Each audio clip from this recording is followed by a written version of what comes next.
You're watching E.T.N, where we don't do news, we just talk entertainment. Share and subscribe.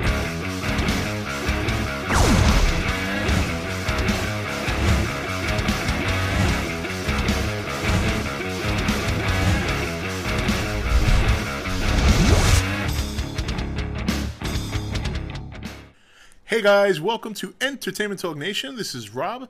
This video, we're going to review episode 1 of season 4 of Falling Skies, entitled Ghost in the Machine. Very, very interesting episode. There's a lot of stuff going on. You got Ben, who seems like he's in a dream. That's the impression that I got. Tom is under solitary confinement. Dan is kind of going a little cuckoo right now. Hal and Pope go at it while Hal is trying to do the best he can in the Esphini Ghetto to try and find a way out. And then suddenly the leader of the second mass, lots of things have changed. But what led up to that? Well, the opening of the show, which probably is the only part of the show where I was a little bit like, okay, really? Here's the thing. So we see the second mass. They're finally heading back home to Charleston. And just as they're ready to... Everybody looks like they're having a good time. Dan's joking with Pope, honking the horn. Hal and Maggie still a little at odds, but he's trying to communicate with her. Anne and Tom holding hands. Lexi playing with a what looks to be a very rehabilitated Lourdes. I didn't think they'd let her back into the crew that soon, even after she's been healed, but nonetheless, she looks like she's back with the crew. Then it happens, an Esphini attack, and they drop these kind of like these towers, these mini towers or obelisk, and it opens up like a force field. And anything that touches the force field is evaporated, as we saw what happened to one of the berserkers. Rest in peace. He got evaporated. Lucky, though, because if it wasn't for him getting evaporated, Matt wouldn't have known better than to stop and run in the other direction. So... But the thing that gets me about this is here you have the second mass, probably the most seasoned and well-established resistant unit amongst the rebellion, and they just get dropped on like that? Like, just get caught off guard with their pants down? I mean, granted, you could argue that it happens to the best of us. They probably figured the Volm and the Esphini are going at it. We have nothing to worry about. Let's go back home. Let's set up our defenses, and let's just try and live out our lives. But I just found it kind of weird that out of nowhere they just got captured like that. They've been through so much together, and they have done so many remarkable things that for them to get captured like that out of nowhere was just a little bit like, okay, all right. But be that as it may, it happened. But then 4 months have passed. 4 months have passed, and... we see Tom in his little room writing little quotes of, from all history figures and all that kind of stuff. And they revisit everybody after these 4 months. And suddenly Anne, who was just your lead doctor of the crew and obviously Tom's love interest, suddenly she is this rebellion hard ass. I mean, okay, hey, a woman with a missing child and a missing family is going to be very focused. And is not going to play no games. But wow, she really, even in 4 months, that's a lot. Now, granted, she's been through a lot before this, so a lot of things that she would have seen, she's seen already. So it's not too far fetched to think that in 4 months she could actually lead a group. So I'm kind of cool with that. It was just a little surprising, and I guess it's because it just goes from 1 minute to the next minute, and in between that 4 months have passed, and you get really nothing in between. But it's still early. We might revisit that. So she's leading her team, I would assume on the outskirts of what's this Esphini Ghetto with the force field. Ben, we really have no idea where he is, except in a place called Chinatown, which to me seems like a dream world. Seems like a dream world. It just, something about that does not seem right. Lexi, I mean, you go from a brunette to a blonde. She goes from being tanned to very pale. Hey, all right, I'll roll with that. It's still early. It's only the first episode. So a lot, according to the preview for the next episode, it looks like there's going to be a lot of questions answered in the second episode. So that's a good thing. I think I saw a flash of Maggie and Ben in some sort of chair. So maybe they are in a dream trance or something, or being, brainwashed or something. I don't know. That's just, but we'll get into that in the preview. So, of course, throughout all this, Tom is the one doing recon. Okay, he's got a little map behind his little thing, and he's running around town. And you know, this episode, it wasn't a bad opening episode. Like I said, the only thing that disappointed me was the very opening.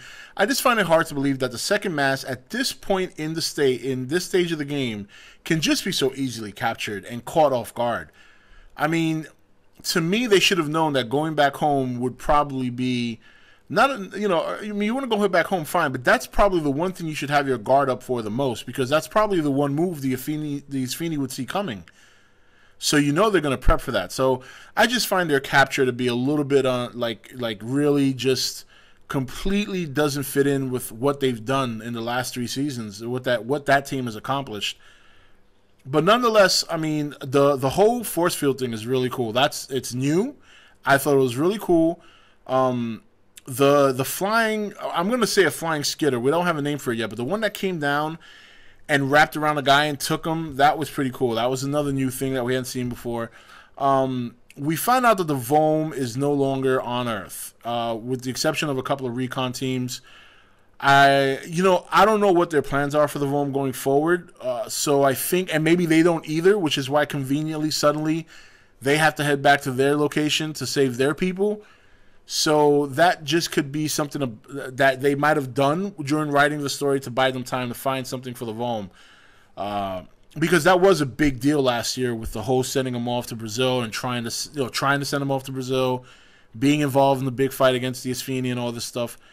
So maybe they hadn't really thought of another arc for these characters, but they're there. So now you got to think of something. That's just my speculation, because to go from being so involved in this war and then suddenly, after all this time, the Esphini, who are just struggling to deal with the humans, as far as last season goes, suddenly now they have enough force to start really getting command over the humans and going out and controlling the Vome, finding the Vome hideout and giving them a hard time. I mean, it's a lot. That's a stretch, man. That's a stretch considering where we left off. I mean, the Vome and the humans had the Esphini pinned down last year at the end of the season. Suddenly, the Esphini just turn shit around. They start capturing all the humans around the world in these ghetto camps, as they said in the show, and they've located the Vome secret location where their remaining alien races, and now they're giving them trouble. So, and it makes perfect sense. If you have that power, you want to split the Vome and the humans. So from a strategic standpoint, that makes so much sense.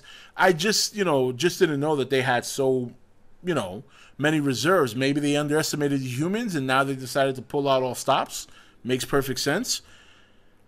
But, but it was a good episode. It really kind of had me, kind of confused, but not in a bad way. Like, I'm thinking to myself, wow, what has gone on in these 4 months that now you got Matt that's in this concentration camp, who's headstrong enough to really resist the brainwashing.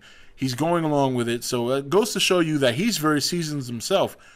And you remember him as a young boy from season 1, boy. He was not even, he kind of reminded me of Carl from The Walking Dead. Just not even realistically, he wanted a bike for his birthday and all this. His brother Ben had the harness on his back. Now he's a seasoned veteran. And he's headstrong. He's got war experience. He's got fighting experience. He's seen people die. So he's headstrong. So I find it very clever and very like his father to be gathering his own little resistance team on that campsite to try and make an escape. Anne has really stepped up her game, obviously. I mean, she's leading the second mass to the point where she's leading them into exhaustion. Lourdes, she's in that whole dream world with Ben and Maggie. Ben seems to be the only one resistant to that. Lexi, it's hard to tell right now where that's at. I mean, is she enemy? Is she not enemy? Or is she being taken advantage of by the Esphini with her innocence, not knowing things? She's the one that said we don't have to die here right before the attack. A lot happened. A lot of questions were brought up in this episode. Hopefully a good portion of them get answered. I really don't want them to be in this state for too much of a long period of time. That would kind of suck. It's very interesting to start off, and it's a compelling step to get people engaged, but it's not something I think you can last very long. Overall, I thought the episode was good. I just didn't like how easily they got captured. One can question how prepared Anne is to lead the second mass, but I'm going to choose to accept that because even before that, she's already seen all this stuff. It's just now she's got to put it into action, and I could see it. I could see it. So Pope is Pope. He's looking out for himself. There's no surprise there. Hal seems to be continuing to try and do what he does best. Recon, hit and run, coming up with plans and executing plans, even though they're failing, but he's still trying. Matt being headstrong and playing into the brainwashed routine, but not completely falling for it. And on top of that, trying to recruit his own little ragtag resistance team. So we see that they're all broken apart. One interesting note I want to say is when Tom came back from one of his recon missions when he went to see Cochise, he came back. Dan was like, you can obviously go and come as you please. Why do you come back? And he says, that he had a plan. Tom was like, I have a plan. Try to get us all out of here. And then Dan was like, well, you want to fill me in?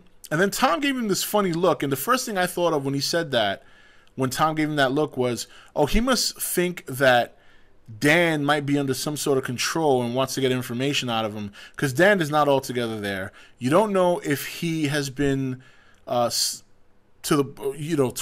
or stuff like that, or anything to the point where they're using his daughter against him to get information from Tom. They know how Tom is. They know who Tom is. And now the Esphini are on this whole thing where, all right, bring me the vigilante or everyone dies, and we'll just have to see how that plays out. But overall, it was a decent episode. Good start. Didn't like the beginning. Like I said, don't get captured. I just didn't buy that like that. But very compelling episode. I'm very interested to see how things are going to plan out next week.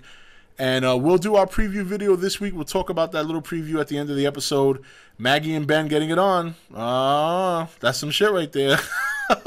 Anyway, guys, that's it for this video. This is Rob signing off for E.T.N, where we don't do news, we just talk entertainment. Take it easy. Thank you for watching E.T.N. Don't forget to subscribe and join the Nation Facebook page.